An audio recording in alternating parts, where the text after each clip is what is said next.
नमस्कार दोस्तों, बहुत बहुत स्वागत है आप सभी का हमारे इस यूट्यूब चैनल स्टडी वायर में। दोस्तों, हमने जेल प्रहरी 2018 के कुछ दो पेपर डिस्कस कर चुके हैं और आज मैं आपको एक पेपर और डिस्कस करा रहा हूँ। ये पेपर होगा 1 अक्टूबर 2018 का, जो सुबह की शिफ्ट में पेपर हुआ था, उसको आज डिस्कस करेंगे हम। ठीक है, चले। देखो, एक क्वेश्चन आया था, भारत में राष्ट्रीय चिकित्सक दिवस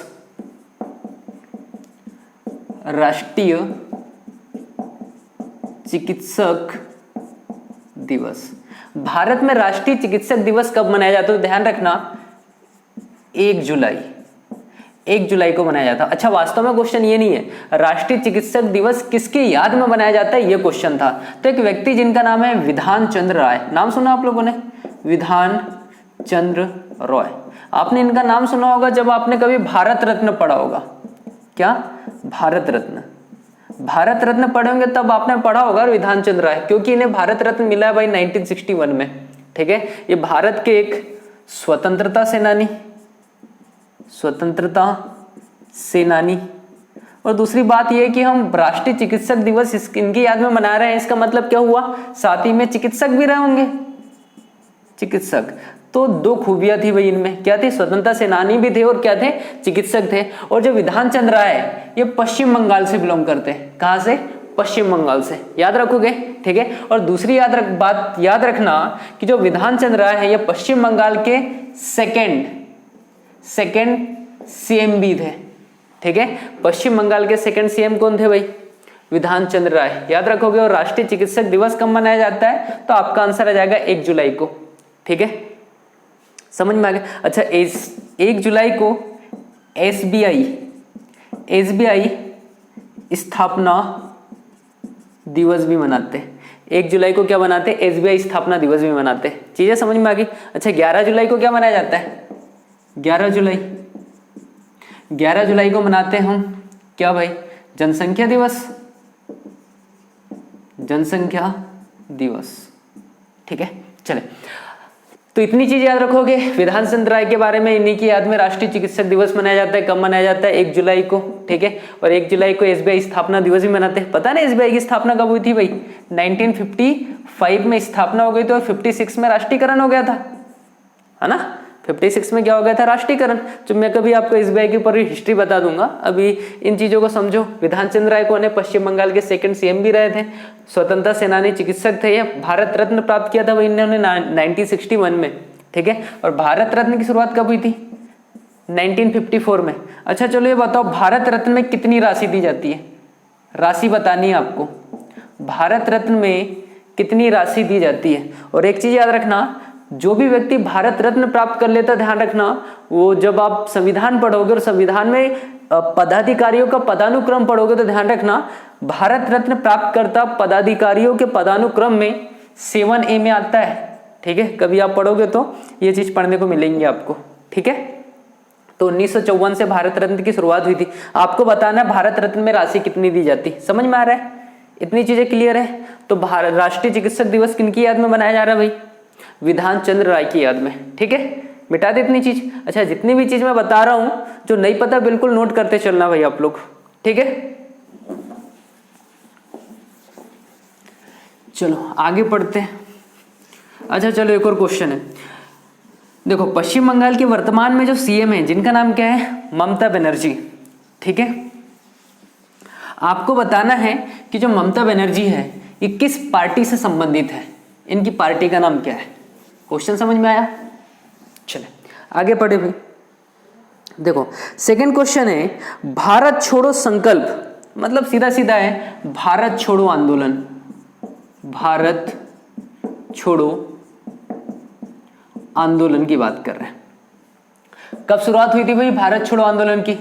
8 अगस्त 1942। ठीक है, किसके द्वारा शुरू किया गया था? गांधी जी द्वारा। किसके द्वारा शुरू किया गया था भाई? गांधी जी के द्वारा। लेकिन एक चीज समझना, भारत छोड़ो आंदोलन, अच्छा इसी समय गांधी जी ने एक नारा भी दिया था। कौन सा नारा दिया था? करो या मरो। करो या मरो। ठीक है। हालांकि इनकी नीति के अपोजिट था ये, फिर भी इन्होंने करो या मरो का नारा दिया था। अब जब भारत छोड़ो आंदोलन की शुरुआत हो गई थी, इस समय अंग्रेजों को ऐसा लगा कि भाई ये तो बहुत बड़ा आंदोलन है, तो उन्होंने क्या किया, गांधी जी को गिरफ्तार कर लिया था। गिरफ्तार, ठीक है, गांधी जी को क्या किया था, गिरफ्तार कर लिया था। ठीक है, इस वजह से भारत छोड़ो आंदोलन को नेतृत्व विहीन आंदोलन भी कहते हैं। क्या कहते हैं, नेतृत्व विहीन आंदोलन कहते हैं। ठीक है, अच्छा, लेकिन फिर भी एक चीज समझना, गांधी जी को हालांकि गिरफ्तार कर लिया था, लेकिन गांधी जी के पश्चात भारत छोड़ो आंदोलन का जो मेन लीडर थे वो तो गिरफ्तार हो चुके, लेकिन कुछ हद तक जो लीडरशिप अपनाई थी वो अपनाई थी किन्ने, सरोजनी नायडू ने। सरोजनी नायडू, कुछ समय तक सरोजनी नायडू ने भी लीडरशिप अपनाई थी भाई, किसकी, भारत छोड़ो आंदोलन की। चीजें समझ में आ रही, गांधी जी को क्या कर लिया था, गिरफ्तार कर लिया था, और गांधी जी ने यहाँ पर करो या मरो का नारा भी दिया था। चीजें समझ में आ गई, ठीक है। चलो, तो समझ में आ गया। अच्छा, क्वेश्चन क्या, ये तो समझ लो। क्वेश्चन था, भारत छोड़ो संकल्प की मंजूरी देने के लिए भारतीय कांग्रेस कमेटी की बैठक कहां पर आयोजित हुई। तो ध्यान रखना, भारत छोड़ो आंदोलन शुरू करने के लिए कांग्रेस कमेटी की बैठक हुई थी, और बैठक हुई थी बॉम्बे में। कहां पर, बॉम्बे। ठीक है, याद रखना। चलो एक क्वेश्चन है, बॉम्बे किस द्वीप पर बसा हुआ है। चलो मैं ही बता देता हूं, जो मुंबई है सॉल्सेट द्वीप पर बसा है, सॉल्सेट द्वीप पर। ठीक है, बॉम्बे किस द्वीप पर बसा है, सॉल्सेट द्वीप पर बसा है। याद रखना इतनी चीजें। कितनी चीज समझ में भैया आई आप लोगों को। आगे पढ़े,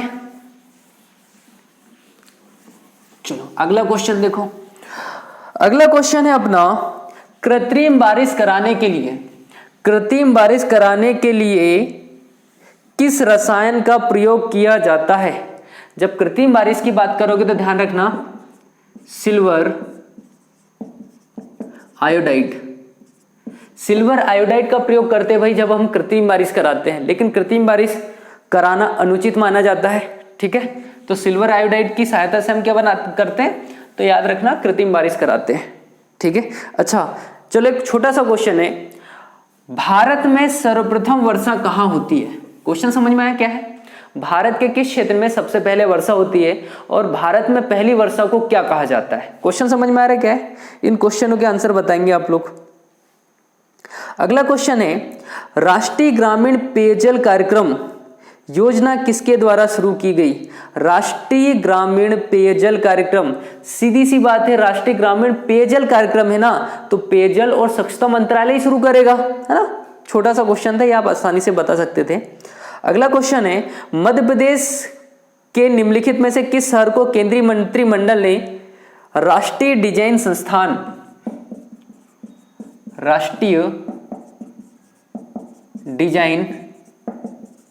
संस्थान में से एक की स्थापना को मंजूरी दी। देखो मैं आपको यही बता देता हूं कि जो राष्ट्रीय डिजाइन संस्थान है ये कितनी है, इसकी संख्या कितनी है, तो याद रखना 4 है। कहां कहां पर मैं बताता हूं, एक अहमदाबाद, दूसरा गांधीनगर, तीसरा बेंगलुरु, ठीक है, और चौथा भोपाल। अब चूंकि क्वेश्चन ये पूछा है कि राष्ट्रीय डिजाइन संस्थान जो है मध्य प्रदेश में कहां खुला, तो सीधी सी बात है भोपाल में। टोटल संख्या कितनी होगी, 4। याद रखना कहां कहां पर है, अहमदाबाद, गांधीनगर, बेंगलुरु और भोपाल। याद रखोगे। चले देखो अगला क्वेश्चन क्या है। अगला क्वेश्चन है, मध्य प्रदेश में रिलो जनजाति गीत, एक गीत है जिसका नाम है रिलो। गीत का नाम क्या होगा भाई, रिलो। जो रिलो क्या है, एक गीत है, यह एक जनजाति के द्वारा गाया जाता है, जनजाति के द्वारा। ठीक है, तो रिलो जनजाति गीत किस जनजाति के द्वारा गाया जाता है। तो ध्यान रखना ये जो गीत है, देखो इसके ऑप्शन थे मारिया, गोंड, भारिया और भील। तो याद रखना ये मारिया जनजाति के द्वारा गाया जाता है। और ये जो मारिया जनजाति है मुख्यतः मध्य प्रदेश के किन क्षेत्रों में पाई जाती है, तो ध्यान रखना छिंदवाड़ा और जबलपुर। मध्य प्रदेश के किन क्षेत्रों में मारिया जनजाति पाई जाती है? आप ये बताओगे छिंदवाड़ा और जबलपुर। अच्छा, मध्य प्रदेश के अलावा और कहीं पाई जाएगी? बिल्कुल, मध्य प्रदेश से क्या टूटकर बना था भाई? छत्तीसगढ़। तो ध्यान रखो, ये छत्तीसगढ़ में भी, छत्तीसगढ़ का एक जिला है बिलासपुर। बिलासपुर में कुछ संख्या इसकी मिलेगी आपको, याद रखोगे तो। रिलोगित किस जनजाति के द्वारा गाया जाता है? मारिया। ठीक है, चलो आगे पढ़ते हैं। मध्य प्रदेश में Vindhyachal super thermal power station, ठीक है, Vindhyachal thermal super power station कहां पर है?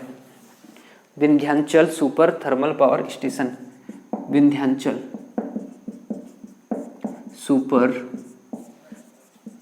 थर्मल पावर स्टेशन, ठीक है। ध्यान रखना ये आपको मिलेगा सिंगरौली में।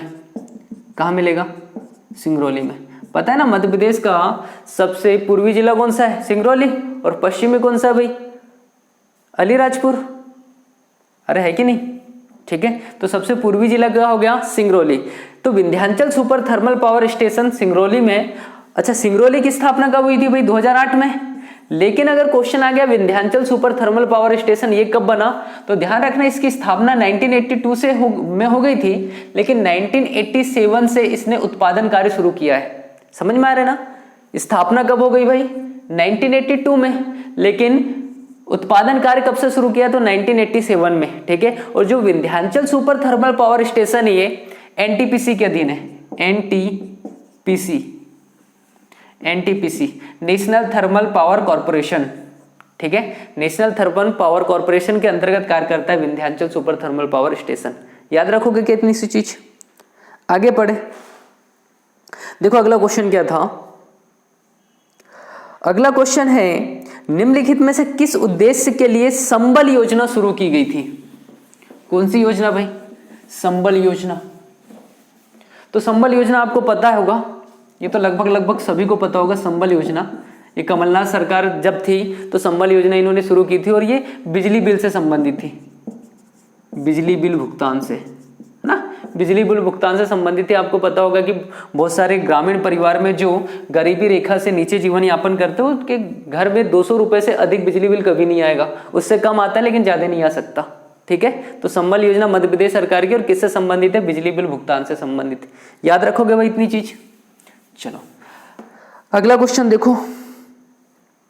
अगला क्वेश्चन था एकदम बेसिक सा क्वेश्चन है, मध्य प्रदेश में कितने जिले? अच्छा, अब इसके ऑप्शन देखो 53, 51, 52, 50। अब ये क्वेश्चन 2018 का है, जब क्या नहीं बना था? जब आपका निवाड़ी नहीं बना था, तो इसका आंसर था उस समय 51। लेकिन वर्तमान में जिलों की संख्या की बात करेंगे तो कितनी है भाई? 52 है। 52वां जिला कौन सा बना आपका? निवाड़ी।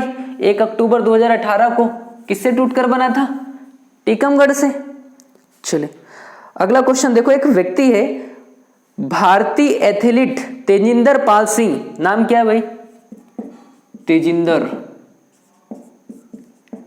तेजिंदर पाल सिंह ने एशियाई खेलों में, एशियाई खेल 2018 में हुए थे, एशियाई खेलों में स्वर्ण पदक जीता। ये किस खेल से संबंधित है? तेजिंदर पाल सिंह, ध्यान रखना, गोला फेंकते भाई, गोला फेंक। ठीक है, और जो तेजिंदर पाल सिंह ये पंजाब से बिलोंग करते हैं, पंजाब से। ठीक है, याद रखोगे। और एशियाई खेलों में ध्यान रखना, एशियाई खेलों की शुरुआत 1951 से हुई थी, नई दिल्ली, है ना। इसकी डेट भी याद रख लो, 4 मार्च 1951। और इस समय ये किसके द्वारा शुरू की गई थी? तो भारत के जो प्रथम प्रधानमंत्री थे, कौन? नेहरू जी। नेहरू जी द्वारा एशियाई खेलों की शुरुआत की गई है, याद रखोगे। और इसका जो उस समय प्रतीक चिन्ह था, प्रतीक चिन्ह उगता हुआ सूरज, उगता हुआ सूरज। ठीक है, एशियाई खेलों का प्रतीक चिन्ह क्या था? उगता हुआ सूरज। और 2018 में क्या हुआ था? कहां हुआ था भाई ये? इंडोनेशिया में, इंडोनेशिया। चलो एक छोटा सा क्वेश्चन बताओगे आप लोग। इंडोनेशिया की राजधानी पहले जकार्ता हुआ करती थी, अब राजधानी क्या है? ठीक है, इंडोनेशिया की राजधानी, अच्छा चलो मैं बता देता हूं। जो इंडोनेशिया की राजधानी हो गई है कालीमंथन हो गई है। आपको बताना कालीमंथन किस द्वीप पर स्थित है। ठीक है, चूंकि आपको पता है कि जो इंडोनेशिया है सबसे बड़ा द्वीप समूह वाला देश है ना, सबसे बड़ा द्वीप समूह वाला देश कौन सा भाई? इंडोनेशिया। लगभग यहाँ पर 13,000 छोटे बड़े द्वीप पाए जाते हैं। कितने? 13,002 छोटे बड़े द्वीप पाए जाते हैं। तो सबसे बड़ा द्वीप समूह वाला देश कौन सा हो गया? इंडोनेशिया। और इंडोनेशिया में सर्वाधिक, ध्यान रखना, मुस्लिम जनसंख्या पाई जाती है। कभी क्वेश्चन आ जाएगा कि सर्वाधिक मुस्लिम जनसंख्या वाला देश कौन सा है, तो आप बताओगे इंडोनेशिया है। ठीक है, चले तो याद रखें, क्वेश्चन क्या समझ में आया ना? कालीमंथन किस द्वीप पर स्थित है? अगला क्वेश्चन है मध्य प्रदेश, बिहार और यूपी। देखो, एमपी की बात कर रहे हैं, यूपी की बात कर रहे हैं और बिहार की। मध्य प्रदेश, यूपी और बिहार के मध्य एक संयुक्त परियोजना है। भाई एक ही है, कौन सी है? बाण सागर। क्वेश्चन क्या आया था, समझ में आ रहा है? मध्य प्रदेश, यूपी और बिहार की संयुक्त परियोजना कौन सी है? तो इसका आंसर आएगा बाण सागर। पता है ना किस नदी पर है ये? सोन नदी पर। भाई बाण सागर परियोजना किस नदी पर है? सोन नदी पर है। अच्छा, कुछ चीजें और समझ लो। अगर मैं सोन नदी की बात करूं, ध्यान रखना, मध्य प्रदेश से निकलती है और यूपी बिहार, यूपी होते हुए बिहार जाती है और बिहार में किस में मिल जाती है? गंगा नदी में मिलती है। ध्यान रखना, सोन नदी किसकी सहायक नदी है? गंगा नदी की सहायक नदी है, याद रखो। ठीक है, और सोन नदी के अगर इसके उद्गम की हम बात करें, उद्गम, तो इसका उद्गम अमरकंटक से होता है, अमरकंटक। ठीक है, अमरकंटक से 3 नदियां उद्गमित होती है। एक तो सोन नदी हो गया, ठीक है, एक आपके नर्मदा, ठीक है, एक सोन, और तीसरी नदी याद रखना जोहिला, जोहिला नदी। ठीक है, अमरकंटक से कितनी नदियों का उद्गम हो जाएगा? नर्मदा, सोन और जोहिला। तो जो जोहिला नदी है सोन नदी में ही मिल जाती है, मतलब सोन नदी की सहायक नदी कौन सी हो जाएगी? जोहिला। और सोन नदी किसकी सहायक नदी है? तो आप बताओगे गंगा नदी की। ठीक है, इतनी चीज समझ में आई क्या भाई आप लोगों को? आगे पढ़े अपन। अगला क्वेश्चन देखो क्या है। अगला क्वेश्चन है, जो एशियाई खेल, अभी अपन ने चर्चा की थी एशियाई खेल की। एशियाई खेल 2018 में कहाँ हुए थे? इंडोनेशिया में। तो एशियाई खेल में ध्वजवाहक कौन थी? तो ध्वजवाहक का नाम था रानी रामपाल। रानी रामपाल। ध्यान रखना, यह भारतीय हॉकी टीम की कप्तान थी। हॉकी टीम की क्या थी? कैप्टन। भारतीय महिला हॉकी टीम की कैप्टन थी। महिला हॉकी टीम की कैप्टन थी। और इन्होंने समापन समारोह में क्या किया था? ध्वजवाहक किया था भारत की ओर से। ठीक है, चले आगे पढ़े क्या भाई अपन। अगला क्वेश्चन देखो, उस भारतीय महिला खिलाड़ी का नाम बताइए जिन्होंने अगस्त में T20 अंतर्राष्ट्रीय क्रिकेट से संन्यास की घोषणा कर दी है। उस भारतीय महिला क्रिकेट खिलाड़ी का नाम बताना है जिन्होंने अंतर्राष्ट्रीय T20 क्रिकेट से संन्यास ले लिया है। ठीक है, ऑप्शन थे झूलन गोस्वामी, पूनम रावत, हरमनप्रीत कौर, मिताली राज। तो झूलन गोस्वामी, आंसर क्या था इसका? झूलन गोस्वामी। और ध्यान रखो, ये जो झूलन गोस्वामी है, झूलन गोस्वामी ये बॉलर थी। ठीक है, कहां से बिलोंग करती है? पश्चिम बंगाल। पश्चिम बंगाल में एक जिला है नादिया जिला। ठीक है, अब चूंकि कहां से बिलोंग करती है? नादिया जिले से, इसलिए इन्हें नादिया एक्सप्रेस भी कहते थे। नादिया एक्सप्रेस। ठीक है, झूलन गोस्वामी को क्या कहते थे?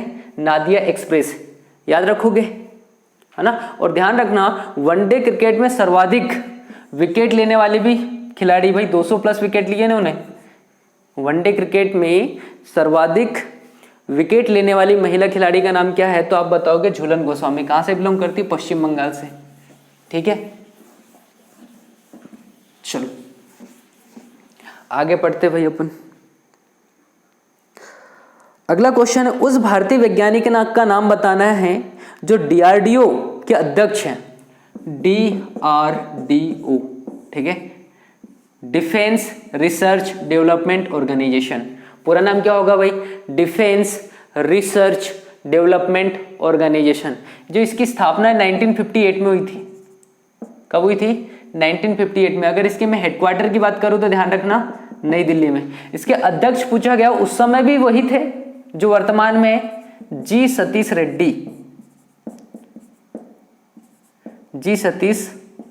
रेड्डी, ठीक है। और ध्यान रखना जो डीआरडीओ है ये गृह मंत्रालय के अधीन आता है। किसके अधीन? गृह मंत्रालय के अधीन आता है। गृह मंत्रालय के अधीन आता है कौन? डीआरडीओ, ठीक है। डीआरडीओ का पूरा नाम क्या हो जाएगा? Defence research development organisation. कितनी चीज समझ में आई? कब बना भाई? 1958 में, हेडक्वार्टर नई दिल्ली में। वर्तमान में अध्यक्ष कौन है? तो जी सतीश रेड्डी है। और किस मंत्रालय के अधीन आता है? तो आप बताओगे गृह मंत्रालय के अधीन आता है, ठीक है। चलिए अगला क्वेश्चन देखो भाई।